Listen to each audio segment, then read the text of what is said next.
How good is this? This is the new Chatswood Chase Apple store. Been upgraded, it's been offline for about a year, but it's ready to rock and roll. This was actually the second Apple store to open in Australia back in August 2008, not long after the release of Australia's first iPhone. Remember that? The iPhone 3G, I still have mine.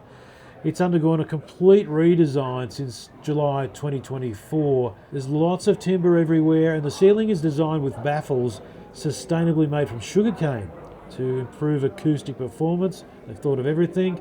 The Genius Bar offers a dedicated alcove, so you'll see various table and seating heights so everyone can feel comfortable there.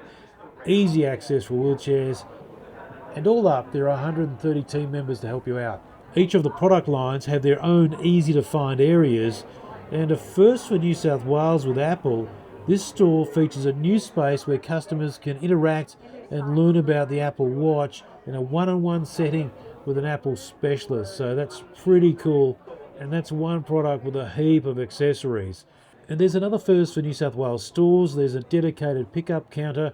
As usual, everyone was very friendly, especially on the day before the official opening. So that's your quick look at the Apple store here at Chatswood Chase, and it'll be open from Thursday, the 30th of October. So check it out if you're in the neighbourhood.